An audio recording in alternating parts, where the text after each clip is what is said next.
1 2 3 बिस्मिल्लाहिर्रहमानिर्रहीम। नाजरीन, गुज़श्ता रोज़ हमने चाइना और इंडिया के दरमियान जो क्लैशेस हुए उस पर हमने हमारे यूनिवर्सिटी ऑफ लाहौर के चेयरमैन और बैनुल-अक़वामी अमूर के माहिर अवैस रऊफ़ साहब से बात की थी, और उसमें हमने तफसील से डिस्कस किया कि भाई ये इशू क्या है और क्या होगा।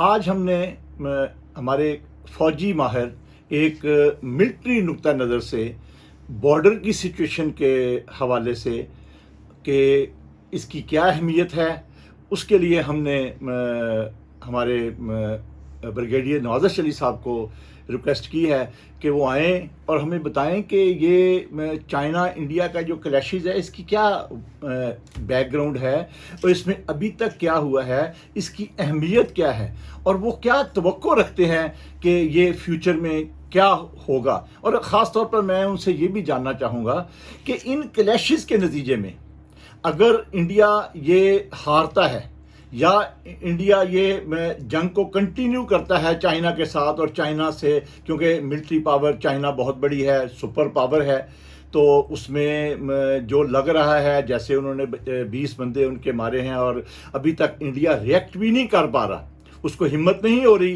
कि वो चाइना के आगे डट के खड़ा हो। तो लेकिन इसका जो इसका असर हो सकता है वो पाकिस्तान पर हो सकता है। मैं चाहूँगा कि हम ब्रिगेडियर नवाज़ साहब हमें ये बताएं कि पाकिस्तान पर इसके क्या असरात मरतब हो सकते हैं। इंडिया चाइना से मार खाने के बाद पाकिस्तान की तरफ तो नहीं बढ़ेगा। ये सारी चीज़ें हैं जो आज हम इसको प्योरली फ़ौजी नुक्ता नज़र से मैं चाहूँगा कि ब्रिगेडियर रिटायर्ड नवाज़ अली साहब हमें ये सारी सूरत हाल से आगाही करें, क्योंकि ये दुनिया में इस वक्त ये एक बहुत बड़ा इशू है जो कोविड-19 के अलावा जिस पर सारे मामला चल रहे हैं और दुनिया इसको बड़ी बारीक बीनी से देख रही है। और अगर मैं ये भी कह दूं, अगर कोविड-19 ना होता तो आज ये सबसे बड़ा मसला होता। दुनिया हर तरफ चाइना और इंडिया की बात कर रही है। आइए हम ब्रिगेडियर नवाज़ साहब से सुनिए कि वो क्या कहते हैं। बिस्मिल्लाहिर्रहमानिर्रहीम। आज हम बात करें जी साइनो इंडियन बॉर्डर डिस्प्यूट्स पे, और ये जो रिसेंटली मई और जून के महीने में इंडियन और चाइना के दरमियान क्लैशेस हुए हैं, इनकी वजूहात क्या थी और इसकी फ्यूचर डेवलपमेंट क्या होगी।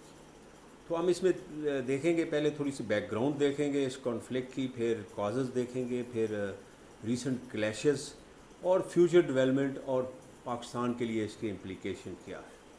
now, अगर चाइना और इंडिया की बॉर्डर जोग्राफ़ी देखी जाए तो ये mostly mountainous high mountains terrain है, और इसमें मोस्टली स्नो कवर्ड माउंटेन्स हैं और high altitude equipment, special equipment इस्तेमाल होता है। लिहाजा यहाँ पे लड़ाई और फ़ौजों का रहना काफ़ी मुश्किल है और काफ़ी महंगा है। इससे पहले कि चूँकि चाइना और इंडिया के दरमियान mostly line of actual control है, उसके बारे में बात की जाए, मैं बताना चाहता हूँ कि नॉर्मल जो पाकिस्तान इंडिया और चाइना इंडिया के हवाले से जो टर्म्स यूज़ होती हैं, एक तो है इंटरनेशनल बॉर्डर। इंटरनेशनल बॉर्डर तो सबको क्लियर है क्या है। फिर है वर्किंग बाउंड्री। वर्किंग बाउंड्री वो है कि जिसमें इंडियन तो क्लेम करते हैं कि ये इंटरनेशनल बॉर्डर है, लेकिन हम कहते हैं ये इंटरनेशनल बॉर्डर नहीं, ये मोस्टली सियालकोट सेक्टर में है, रावी चेनाब कॉरिडोर के दरमियान, जिसके एक तरफ इंडियन साइड पे कश्मीर है, हमारी साइड पे पंजाब है, हम उसको वर्किंग बॉर्डर कहते हैं। लाइन ऑफ कंट्रोल जो है, लाइन ऑफ कंट्रोल कश्मीर में है मोस्टली, सियाचिन के अलावा। उसमें यह है कि चूँकि वार के बाद सीज़ फायर हुई और सीज़ फायर पे दोनों साइडों ने यूएन ऑब्जर्वर के तहत मिलिट्री पोजीशन ऑक्यूपाई की, तो उसको लाइन ऑफ कंट्रोल करते हैं और उसकी वॉलेशन भी यूएनओ में और ऑब्जर्वर को रिपोर्ट की जाती है। Next is line of actual control, जो कि सियाचिन में भी है और मोस्टली जो चाइना का इंडिया के साथ बॉर्डर है उस पर है। तो लाइन ऑफ एक्चुअल कंट्रोल जो है उसमें जो फोर्सेस जो एरिया ऑक्यूपाई कर लें वो उनका हो जाता है, इसलिए उनकी मॉनिटरिंग और उसमें डिप्लॉयमेंट जो है वो काफ़ी सख्त करनी पड़ती है और बड़ा विजिलेंट रहना पड़ता है। तो चाइना और इंडिया का जो बॉर्डर है वो तकरीबन 3500 किलोमीटर्स है, about 300 kilometres more than India Pakistan line of control یعنی چائنا کی لائن آف ایکچوئل کنٹرول جو ہے اس کی لینتھ لداخ اور سکم میں وہ 305,000 کلومیٹرز ہے. ان کی جو ڈسپیوٹڈ ایریا ہے لداخ میں 13,500 اسکوائر کلومیٹر ایریا ایسا ہے جو ڈسپیوٹڈ ہے, جو کہ بہت سائڈ کلیم کرتی ہیں کہ ہمارا ہے. اور اسپیشلی اروناچل پردیش میں تو بہت زیادہ ایریا ہے, 35,000 اسکوائر کلومیٹر کا ایریا ایسا ہے جو چائنا اور انڈیا کے درمیان ڈسپیوٹڈ ہے اور بہت سائڈ ایک دوسرے کے کلیم کو ڈینائی کرتے ہیں. نو 2019 لاسٹ ایئر جو کلیشز ہوئے ہیں ان کی بیک گراؤنڈ کی تھی اور وہ کیا ہے. ایکچولی لائن آف کنٹرول جو ہے یہ لداخ اور سکم میں چائنا اور انڈیا کے درمیان وہ 20 جگہوں پہ ڈسپیوٹڈ ہے. اور ان ایئر 2019 انڈیا نے دے ریکارڈڈ 660 وائلیشنز, لیکن اس میں سے میڈیا اور پریس میں صرف 2% رپورٹ کی. نا لائن آف ایکچوئل کنٹرول پہ وائلیشنز کیا ہوتی ہیں؟ منیمم وائلیشن یہ ہے کہ ایک سائڈ کا پٹرولنگ پارٹی دوسری طرف چلی جائے, اس کے علاوہ ایک سائڈ جو جس جگہ پہ پہلے مورچہ نہیں ہے مورچہ بنا لے, اس پہ بنکر بنا لے, اس پہ زیادہ کنسٹرکشن کر لے, روڈ اور سڑکیں بنانا شروع کر دے, تو اس کو وائلیشنز کہتے ہیں. اور وہ پھر وائلیشن کی سیریسنس دیکھتے ہوئے کچھ پریس میں رپورٹ کی جاتی ہیں, کچھ دوسرے ملک کو رپورٹ کی جاتی ہیں لائن آف ایکچوئل کنٹرول پہ. لیکن لائن آف کنٹرول پہ جیسے کشمیر اور پاکستان میں یہ وائلیشنز جو ہیں وہ یو این او کو رپورٹ کی جاتی ہیں.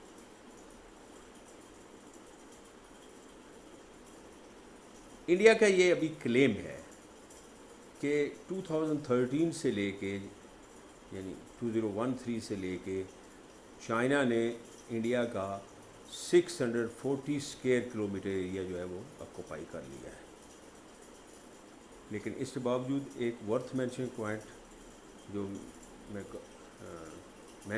میں کہنا چاہوں گا وہ یہ ہے کہ 1962 کے بعد انڈیا اور چائنا نے کچھ ایگریمنٹ سائن کیے جس میں یہ تھا کہ جی فائر آرم یعنی لیتھل ویپن جو ہیں وہ لائن آف ایکچوئل کنٹرول پہ یوز نہیں ہوں گے. اور پچھلے 50 سال میں کوئی فائر آرم نہ انڈیا نے یوز کیا ہے نہ چائنا نے یوز کیا ہے. ابھی بھی جو ریسنٹلی لڑائی ہوئی ہے جس میں ایک لیفٹنٹ کرنل ایک میجر کی بھی ڈیتھ ہوئی ہے وہ بھی ہینڈ ٹو ہینڈ فائٹ تھی. ریسنٹ ڈیولپمنٹ یہ ہے کہ انڈیا جو ہے اس ایریے میں اس علاقوں میں کچھ کنسٹرکشن کر رہا ہے اور کچھ ڈیولپمنٹ کر رہا ہے جس کو چائنی جو ہے وہ آبجیکٹ کرتے ہیں. مین کنسٹرکشن جو تھی ہے وہ ایک انڈیا ایک روڈ بنا رہا ہے جو کہ دربوک شیوک اور دولت بیگ اولڈی ہے. یہ بیسیکلی اگر آپ دیکھیں تو یہ ایکسٹینشن ہے اسی روڈ کی جو کارگل سے لے اور پھر لداخ اور پھر آگے جاتی. اسی روڈ کو انڈیا جو ہے وہ اس میں فردر کنسٹرکشن کر رہا ہے اور اس کو میٹلنگ کر رہا ہے.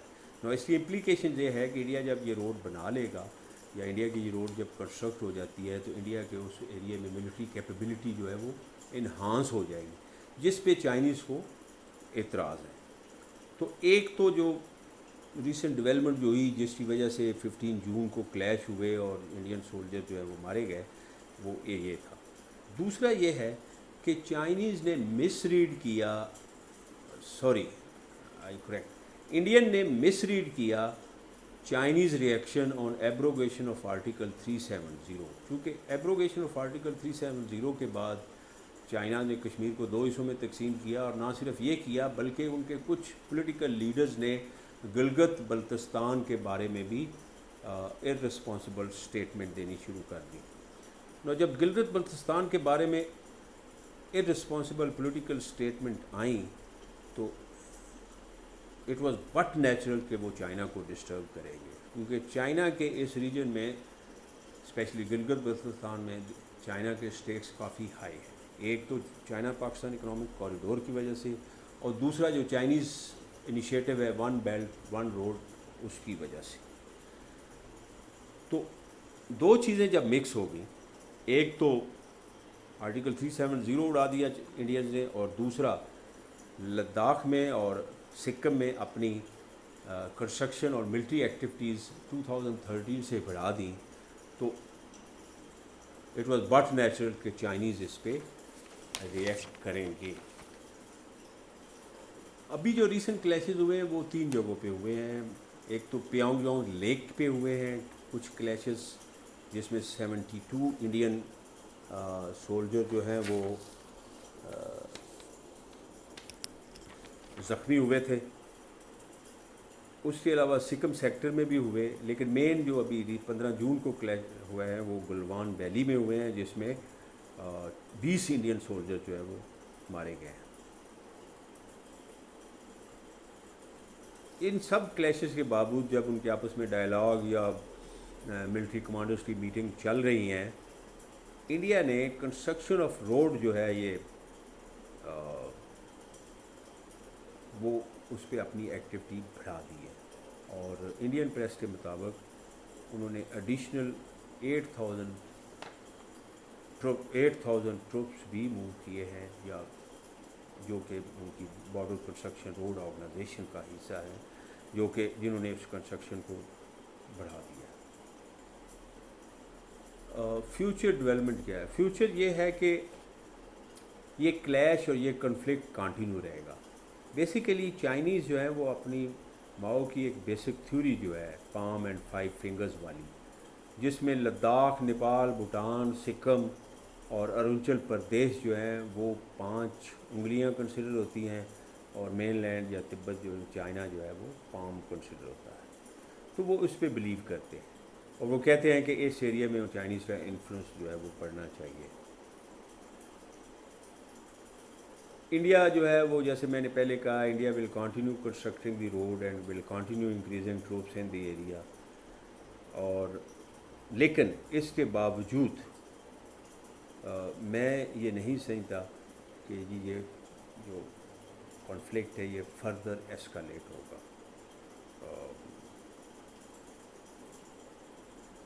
एज़ फार एज़ कहीं मतलब है लिमिटेड इसमें इस कॉन्फ्लिक्ट में पोटेंशियल नहीं है कि वो कोई लिमिटेड वॉर में या किसी ऐसी सूरत में कन्वर्ट हो। डिस्प्यूट जो है वो it will continue lingering on, the dispute will continue. Pakistan के लिए क्या इम्प्लीकेशन? अगर ये डिस्प्यूट लिंगर ऑन करता है और क्या इंडियन अपनी मिलिट्री कैपेबिलिटीज़ जो है लद्दाख में, सिक्किम में बढ़ाते हैं तो नेचुरली उनके मिलिट्री पोटेंशियल जो है इंडियन के वेस्टर्न बॉर्डर पे यानी पाकिस्तान के साथ जो बॉर्डर है उस पर रिड्यूस होंगे। तो ये पाकिस्तान को एक एज देगा, यानी इंडियन के मिलिट्री जो कन्वेंशनल मिलिट्री पोटेंशियल है वो ईस्टर्न बॉर्डर पे रिड्यूस होंगे। उनका जो इंटरेस्ट जो है वो सिक्किम और लद्दाख में जाएगा, उधर ट्रुप्स की ज़्यादा डिप्लॉयमेंट होगी तो नेचुरली कश्मीर में ट्रुप्स रिड्यूस होंगे और वेस्टर्न बॉर्डर पे जो है वो उनकी कंसंट्रेशन और एफर्ट जो कम हो जाएगी। बहरहाल ये कॉन्फ्लिक्ट इस तरह कंटिन्यू रहेगा, फर्दर एस्केलेट नहीं होगा और चाइना जो है वो चाइना डिप्लोमेटिकली इसको मैनेज करता रहेगा अपने एडवांटेज में। Thank you very much.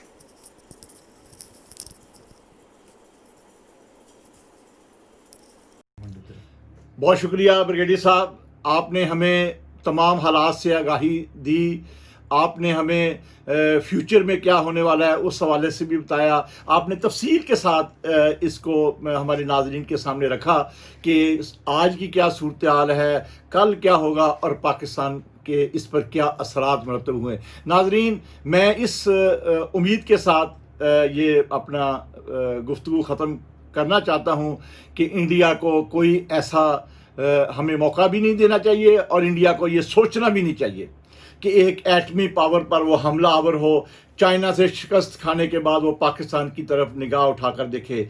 Pakistani फ़ौज अलर्ट है, पाकिस्तानी फ़ौज अपने आर्मी चीफ की क़ियादत में पूरी फ़ौज वो मैं समझता हूँ कि तैयार है और सबको इस बात का इल्म है कि इंडिया मार खाते हुए पाकिस्तान की तरफ न घुसे। मैं यहाँ ये बताना चाहता हूँ कि इंडिया वालों याद रखना, भारतीयों, जिस तरह पहले भी हमने आपके हथियारों को गिराया है, अगर आपने ये जुर्रत की, अगर आपने ये हिम्मत की, तो इंशाल्लाह पाकिस्तानी फ़ौज और एक एटमी पावर इसका भरपूर जवाब देगी।